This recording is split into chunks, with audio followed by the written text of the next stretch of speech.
Bueno.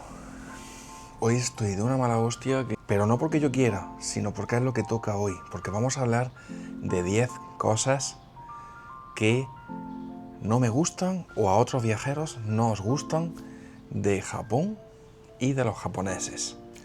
Pero de buen rollo, todo de buen rollo. Un par de aclaraciones muy breves para comentarte. Este vídeo pretende incentivar algo de comentarios, de discusión, de intercambio de opiniones, pero siempre de una forma constructiva, siempre desde el respeto. Yo voy a comentar, la gracia de este vídeo es simplemente no romantizar al 100% Japón, no idealizarlo totalmente y poner también de relieve que por muy fanática que sea una persona de Japón, de su cultura, de sus gentes y de sus lugares, no todo es perfecto y hay también cosas que a uno pues, puede a veces no gustarle, incluso sacarle de quicio. Totalmente normal. Hay que verlo totalmente como una cosa lógica y normal. Y bueno, simplemente pues a modo de curiosidades, alguna que otra anécdota también. Y este vídeo ¿de dónde viene? Bueno, este vídeo viene de un especial en el que lancé un reto de puntos de hype, de llegar, no sé si fueron 200.000 hypes, creo, y prometí que si se superaba ese reto, se iba a hacer este vídeo en el que iba a hablar de cosas que no me gustan de Japón. Entonces me parecía una cosa sobre todo un poco pues divertida, ¿no? Un poco para hablar de temas que quizá para muchos pueden resultar a veces curiosos, interesantes y tal. Esa es entonces la idea, ¿vale? Hay que coger un poco, hay que tomarlo con pinzas, todo lo que diga, y no verlo tampoco como como una visión muy extrema, ni agresiva, ni nada de eso, para nada. Todo en plan amable e incluso en plan un poco simpático, que es el objetivo del vídeo. Y bueno, dicho eso, yo he hecho una lista de 10 cosas. Es verdad que las 10 no son todas cosas que se me han ocurrido a mí y que yo subjetivamente siento como negativas o como que no me gustan cuando estoy en Japón. Las 6 primeras sí lo son. Las 6 primeras son cosas de mi propia cosecha que yo he querido añadir a este listado de 10. Y luego hay 3, la 7, la 8 y la 9, que son de algunos de vosotros, otros viajeros, colegas, apasionados de Japón, que me habéis dado vuestro punto de vista. Entonces esas 7, 8 y 9 son cosas que seguramente muchos, incluso yo, pues también en mayor o menor medida las hemos sentido, lo hemos sufrido, pero que son opiniones también vuestras, así que no son todo opiniones mías, ¿vale? Pero bueno, más o menos comulgo con todas ellas y seguro que muchos de vosotros, incluyéndote tú, pues también. Y luego dejo como décima esa es una pregunta para la reflexión. No es tanto una cosa que a mí me guste o no me guste. Tengo opiniones enfrentadas sobre ello. Me gusta y a la vez no me gusta. Y es un tema muy de debate actualmente que Japón está tan de moda. Si quieres oírlo, quédate hasta el final porque esa va a ser la décima y es la pregunta que más quiero lanzar en este vídeo para incentivar un poquito de reflexión y quizá un poco de opinión y discusión. No me enrollo más. Número 1. Fumar en los izakayas. Ya os digo que del 1 al 6 son cosas subjetivas que me atañen sobre todo a mí y a mí personalmente pues una de las cosas que no aguanto es el humo del tabaco. Soy persona que no ha fumado nunca, de hecho, nunca le he dado una calada de un cigarro en mi vida, nunca me ha atraído. Respeto totalmente a cualquier persona fumadora, la respeto totalmente, eso al final es decisión de cada uno, pero el humo es que no puedo con él. De hecho es que incluso me afecta a nivel de salud, me afecta, o sea, los ojos, a nivel ocular, me pongo malísimo. En Japón, en términos generales, me encuentro con un país en el que prácticamente todos los espacios están libres de humos. No te sueles encontrar lugares en los que pues haya una persona fumando cerca, incluso en espacios abiertos, y te vaya a molestar el humo, te vaya a afectar. Y eso es muy bueno, pero es verdad que hay una pequeña excepción, y esta es la que yo un poco señalo en este primer no me gusta, y son los izakayas. Hay algunos bares izakayas ya sabemos que es un tipo de bar a caballo entre bar y restaurante en Japón, en el que se puede comer, se puede ir a comer, hay una amplia variedad de cocina, de comida y tal, pero sobre todo se va también para beber. Entonces es un lugar como muy informal, donde los japoneses se sueltan la melena, se vuelven más dicharacheros, más gritones, también dicho sea de paso, un izakaya suele ser escandaloso. Y lo peor para mí es cuando hay izakayas en los que se permite fumar, y a día de hoy en muchos de ellos se permite fumar, incluso en los interiores.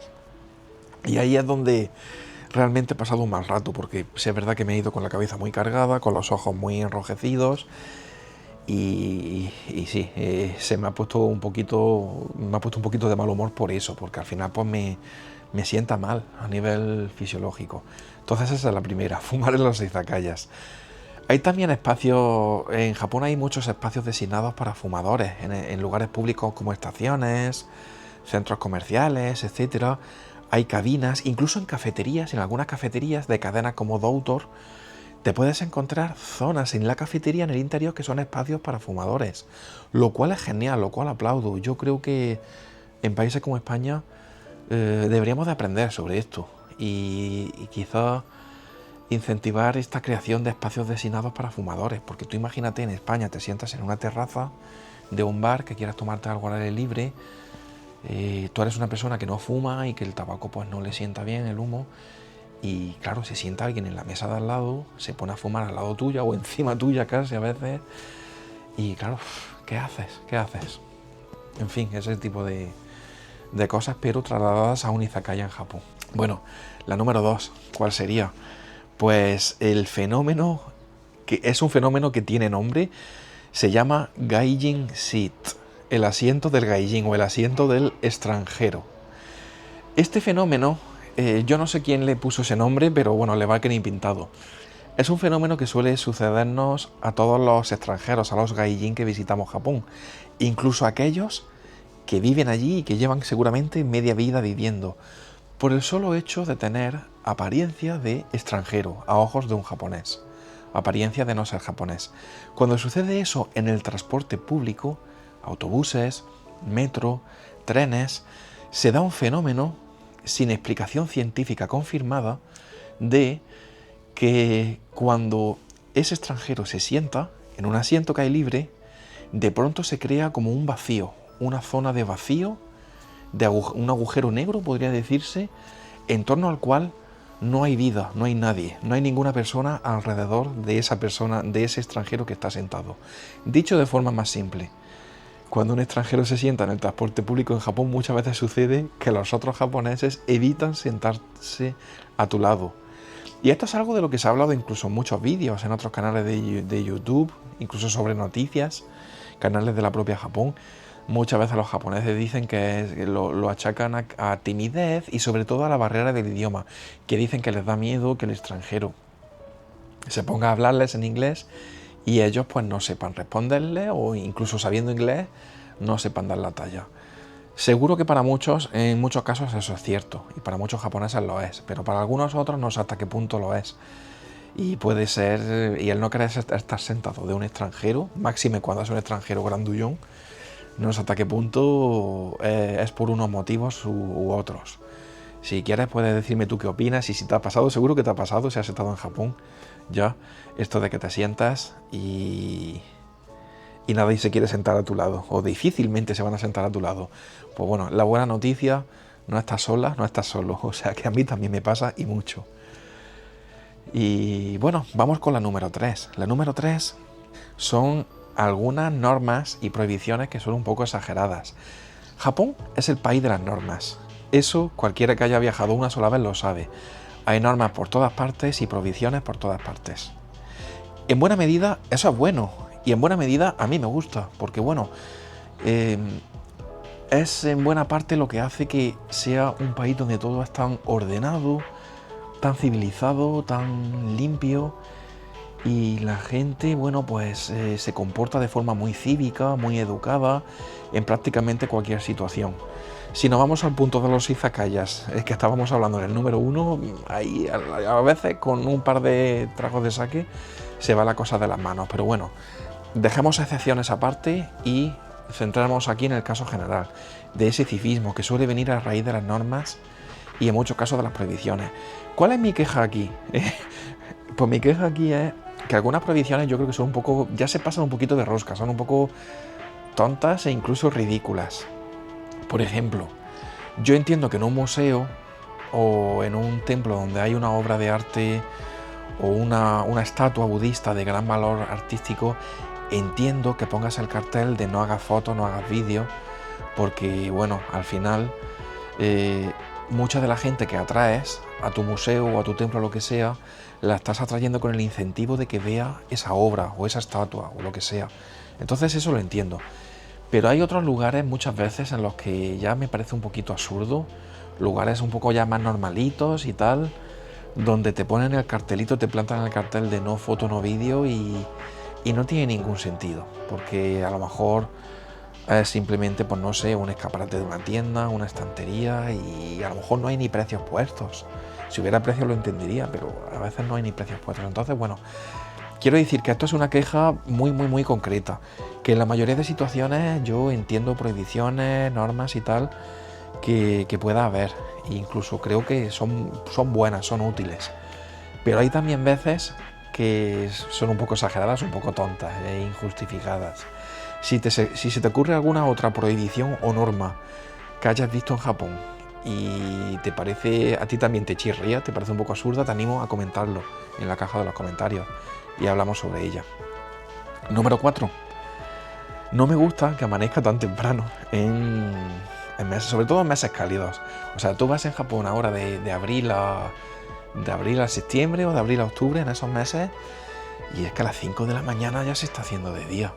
Y claro, muchos alojamientos pues no tienes una persiana totalmente opaca, una cortina totalmente opaca, y a poco que te despiertes con un poco de luz natural, pues ya a las 5 estás despierto. No hay mucha queja en mi sentido, en lo que a mí respecta, en el sentido de que también soy el tipo de viajero que le gusta madrugar en Japón, le gusta mucho madrugar y le gusta empezar a moverse temprano cada día e intentar visitar algunos sitios antes de que lleguen las multitudes, ya a más altas horas de la mañana, a partir de las 9, a partir de las 10. Entonces en ese sentido no hay queja, pero es verdad que hay días en los que a lo mejor sí que quieres quedarte a dormir un poco más, recuperar un poco de sueño, para no ir luego con las ojeras que llevo algunas veces en pleno viaje, y de este modo pues no puedes, amaneciendo tan pronto es complicado, es un poco difícil. Puede que alguno me diga, pues usa un antifaz. Lo he intentado, pero es que me resulta incomodísimo. Ya llevo media vida usando tapones en los oídos, pero antifaz es complicado. En fin, el modo quejica sigue a todo gas. Número 5, otra cosa que no me gusta, y este es un motivo por el que me he resistido bastante a vivir en Japón, a probar a vivir en Japón, pese a lo mucho que me atrae el país, y es la cultura laboral. Dentro de lo poco que sé, porque tampoco sé mucho, yo jamás he trabajado en Japón, pues tengo entendido que tienen una cultura laboral bastante complicada en la mayoría de casos, quizá un poquito arcaica ya, atrasada, en el sentido de que hay como un sentido de jerarquía muy fuerte. Allí lo de que haya líder en lugar de jefe, como que no, allí es jefe chapado a la antigua. Cosas como que un equipo tenga que ir obligatoriamente después de la jornada laboral con su jefe a emborracharse al izakaya o al bar de turno, y no pueda, por ejemplo, si tienen familia, no puedan volver a su casa, descansar, estar con su familia durante esas horas finales del día. Pues son cosas que no me siento nada alineado con ellas, y motivo por el cual jamás me he planteado intentar la posibilidad de trabajar allí en alguna organización, en alguna empresa japonesa. Si tú estás viendo este vídeo y eres alguien que ha vivido y ha trabajado en Japón, me encantaría saber tu punto de vista. Número 6, y esta es la última de las puramente pensadas por mí, puramente subjetivas. Y esta es más subjetiva todavía porque, bueno, tiene que ver también un poco con mi tamaño un poco XL. La dificultad para encontrar ropa tradicional japonesa de tallas grandes. A mí me encanta la ropa tradicional japonesa personalmente. Prueba de ello es este samue. El samue es un uniforme de 2 piezas, parecido a un kimono, pero es con 2 piezas, es con pantalón. Y es como una especie de ropa de trabajo que se usa allí en Japón. Y me encanta comprar este tipo de ropa, me encanta ponérmela, al menos en casa o cuando voy a Japón, cuando tengo visitas y tal. Y ¿qué pasa? Que bueno, muchas veces es difícil, cuando eres una persona un poco pues grandota y tal, es complicado porque la mayoría de tiendas pues no hacen las cosas a tamaños muy pequeños, y luego incluso una L, una XL por ejemplo, que suele ser mi talla habitual, la XL en España, en Japón a mí me está pequeña y tengo que irme a la 3XL, o sea, una XXXL, porque allí una XL es muy chiquitita. Y son cosas un poco que muchas veces pues me sacan también un poco de quicio y me desesperan, sobre todo a la hora de buscar un kimono, un yukata, y yo cojo una talla que creo que me va a estar bien y no puedo, no me cierra. Muchas veces he intentado alquilar un kimono bonito de una tienda, porque al final, bueno, yo tengo los míos, pero también muchas veces te apetece probarte uno durante un día. Y no he podido, porque las tiendas de alquileres de kimonos suelen tener opciones nulas o casi nulas de kimonos de mi talla. Y es complicado, ¿vale? Alguno me dirá, bueno, pues Iván, pues adelgaza un poco. Bueno, pues gracias por el consejo. Igual me lo propongo, ¿eh? Oye, igual me lo pienso. El día que se deje de fumar en los izakayas, por decir algo. Y bueno, también pasa con el calzado. O sea, el calzado, como tengas también el pie grande, en mi caso, pues suelo usar 45, 46, más 46 que 45. También es muy difícil encontrar, por ejemplo, pues un calzado tradicional, unas sandalias. ¿Cómo se llamaban estas sandalias? Zori o Geta, o a las dos cosas. Bueno, total, que también son difíciles de encontrar si tienes una talla de pie un poco grande. Entonces ocurre tanto para ropa como para calzado. Y vamos a comentar ahora esos 3 puntos que algunos de vosotros me habéis pasado. Os mantengo en el anonimato por respeto, pero desde aquí quiero daros las gracias por vuestra implicación y por vuestro interés, y porque siempre es un placer tener esas charlas distendidas sobre temas japónicos con vosotros. Número 7. La desventaja para los extranjeros a la hora de realizar reservas o asistir a eventos limitados. Existen lugares que requieren reserva y son muy populares. Un ejemplo es el Pokémon Café, el Parque Ghibli en Nagoya, y ahora el recién abierto Poképark Kanto, que acaba de abrir a comienzos de este mismo mes. Hace apenas unas semanas ha abierto un parque temático, un mini parque temático pequeñito, pero bastante vistoso, de Pokémon, hace poco. Y bueno, este tipo de lugares y también eventos como conciertos muchas veces resulta increíblemente difícil para un extranjero poder hacer una reserva de entradas online. Lo hacen increíblemente difícil. No solo porque no te pongan una versión en inglés de la página web, sino porque muchas veces también incluso te exigen que vayas allí en persona para hacer algún trámite, una recogida o de tickets, una entrega de documentos. Y no puedes hacerlo porque estás todavía en España o en el país que sea, de Latinoamérica o del mundo. Y ¿qué pasa? Pues que se agotan las entradas para dentro de un mes o cuando sea y ya no puedes comprarte nada. O sea, es la pescadilla que se muerde la cola. O también sucede que te piden en un campo de texto, si la reservas todo online, un número de teléfono, y solo sirve un número de teléfono japonés. Y claro, ya me dirás tú, si yo vivo en España, ¿de qué voy a tener un número de teléfono japonés? Cuando eso ha pasado, por ejemplo, yo hice la reserva en el Pokémon Café y me pidió un número de teléfono japonés, mi ocurrencia fue, a prisa y corriendo, porque si no las entradas volaban, a prisa y corriendo a mí se me ocurrió poner el número de teléfono del hotel en el que me alojaba en esas fechas. Y ya está. Y lo puedes hacer, no hay ningún problema. Yo creo que normalmente no va a pasar nada, porque de hecho no te llaman por teléfono. Simplemente te lo piden, no sé por qué, pero te lo piden, y luego la confirmación de tu reserva y tu entrada y tal te la mandan por email. Que ahí hay email, por suerte, pues si aceptan un email de cualquier sitio, porque el email es una cosa más universal. Pero que te pidan un número de teléfono japonés, o a veces, peor todavía, que a veces para hacer una reserva te pidan tu nombre en kana. Kana, para quien no lo sepa, es el alfabeto de símbolos, el silabario, el alfabeto fonético japonés, que se divide en dos, hiragana y katakana. Pues bueno, cuando te piden que escribas tu nombre en kana, si tú no sabes cuál es tu nombre en kana, pues ya te toca la labor de coger aparte, investigar y averiguar cómo se escribe tu nombre en kana. O sea, es un poquito putada algunas veces, ¿vale? Y bueno, esa es una de las dificultades que me habéis transmitido.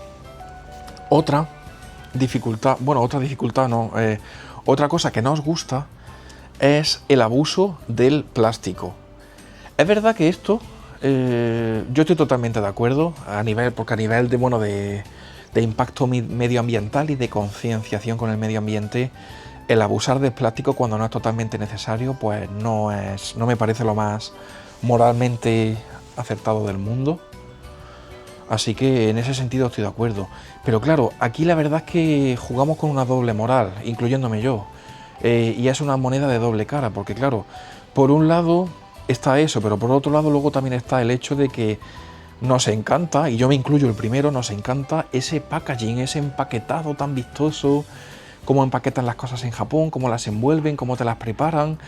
Y es bonito muchas veces, pero también algunas de esas veces quizás estén usando plásticos y otros materiales que no son del todo necesarios para que tú obtengas ese producto. Entonces es una cosa peliaguda, ¿no? Es una cosa de sentimientos encontrados también.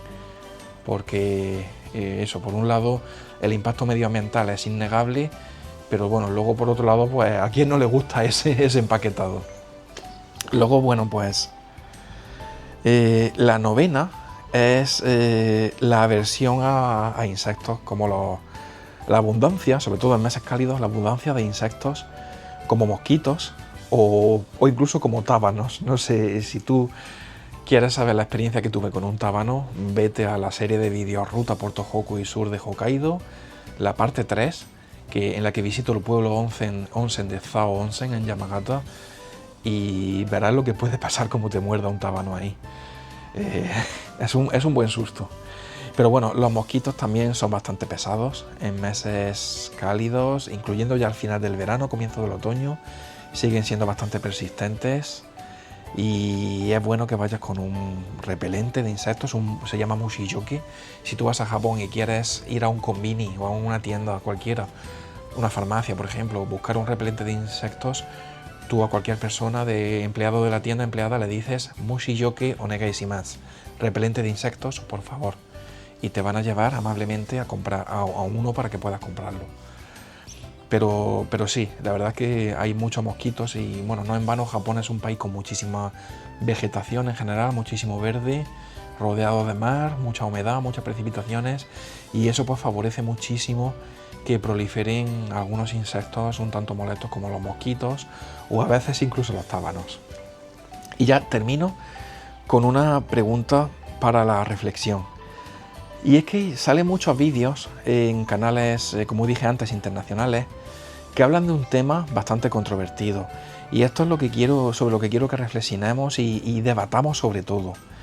Y es esto el tema de los japoneses que se quejan del turismo masivo.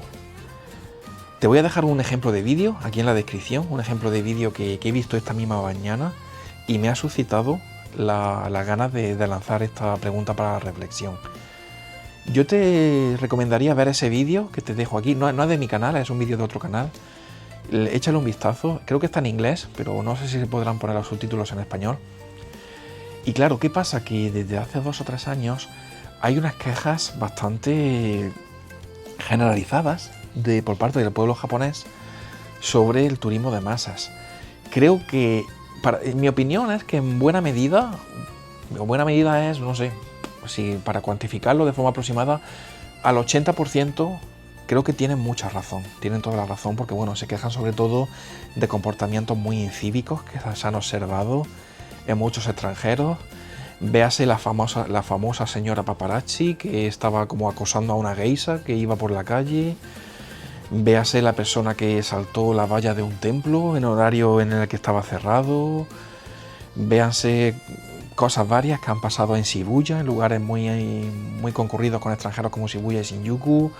Véase tirar la basura en lugares indebidos. En fin, todo eso son muchos motivos por los que entiendo que puedan estar molestos, pero yo creo que también muchas veces hay un poquito también ese otro 20% en el que creo que no llevan del todo razón en ciertos casos. Por ejemplo, hay veces que que se quejan y esperan que un extranjero obedezca ciertas normas que a lo mejor son normas que en otras culturas pues ni se te pasan por la cabeza, ni te das cuenta de que las estás infringiendo. Entonces, en ese sentido, quizás Japón y los japoneses deberían de poner un poquito más esfuerzo en transmitir de forma más clara al extranjero aspectos de la cultura japonesa. Pues no sé, a lo mejor, yo no sé si esto se podría hacer, no lo sé, lo digo desde la ignorancia, pero si una persona se reserva hoteles en Japón a través de proveedores oficiales como Booking, Agoda, etcétera, o se reserva vuelos con cualquier aerolínea y que tengan como destino Japón, que automáticamente eso desencadene una especie de proceso donde se ve involucrado, pues no sé, algún organismo público de Japón relacionado con el turismo, con exteriores, lo que sea, y que las personas que hagan esas reservas reciban por email algo así como, por ejemplo, un folleto en múltiples idiomas o unos códigos QR, incluso unos códigos QR si me apuras, con muchos idiomas disponibles, donde haya una guía sencilla, ilustrada y accesible para todos sobre normas básicas de etiqueta y comportamiento en Japón. Igual eso ya existe, vamos, yo creo que eso existe en muchos sitios, pero que yo lo que digo es, a lo mejor, buscar un mecanismo en el que cuando una persona reserva un viaje a Japón, pues de algún modo reciba en su email o en la dirección de contacto, lo que sea, esta especie de folleto o de catálogo digital, para que así esas personas pues vayan más mentalizadas de cómo hay que comportarse, cómo es la cultura en Japón, las normas, etcétera, para que todo sea una mejor experiencia, tanto para los propios turistas como para los propios lugareños en Japón. Que luego ya la persona que lo reciba no los lea, no le dé la gana de leernos, eso ya es responsabilidad suya. Pero bueno, por lo menos quizás hacer cosas así, se me ocurre, no sé. Luego también muchas veces, aunque muchos japoneses tienen razón quejándose de esto, luego también los hay que se quejan pues con un deje de un poquito más xenofóbico. Siempre hay un poco de todo. Entonces por eso digo que es un problema con matices, con muchos colores y con muchos grises. Y por eso me gustaría saber vuestra opinión al respecto de este problema, de esta pregunta para la reflexión. ¿Qué opinas de estos japoneses que se quejan tanto del turismo de los extranjeros? Y bueno, con esto termino este vídeo tan negativo, tan no me gusta. Sí te pido por favor que no le des no me gusta. Si te ha gustado el vídeo, pues por supuesto siempre de agradecer un me gusta y sobre todo un hype, que hagas un pequeño hypeo para ayudar a un poco a impulsar el crecimiento del canal. Tenemos Discord, ya lo sabes, tenemos plataforma Ko-fi en la que puedes invitarme a un café si te gusta el contenido que publico, como medio de animarme y de motivarme y de apoyar este proceso, este trabajo de crear contenido. En esa página web de Ko-fi también tienes los diferentes servicios que ofrezco, como planificación de itinerarios de viaje, revisión de itinerarios ya hechos por ti para crear el viaje perfecto y personalizado para ti a Japón. Y también como novedad tenemos una página en Facebook. Se acaba de crear una página de Globeando en Facebook. Si eres usuario habitual en Facebook, te interesará seguir esta página para estar al tanto de las novedades del canal en YouTube, de los nuevos vídeos, de los nuevos shorts, etc. Y también compartiré de vez en cuando alguna que otra curiosidad de otros grupos y páginas que seguiré yo desde esa página en Facebook. Si te comento, yo agradeceré y valoraré un montón si me sigues en esa página, pero dado que no es una cuenta de usuario personal individual, sino una página, yo ahí no voy a seguir a usuarios, sino que ahí simplemente voy a seguir a otros grupos y a otras páginas de Facebook, grupos y páginas, no usuarios, que publiquen contenido que pueda ser muy relevante. Véase el mundillo de los sellos, Gosuin, véase castillos japoneses, pueblos samuráis, todas estas temáticas, para de vez en cuando compartir cosas interesantes que vea que se publiquen en otros sitios. Y nada, como de costumbre me he enrollado una barbaridad.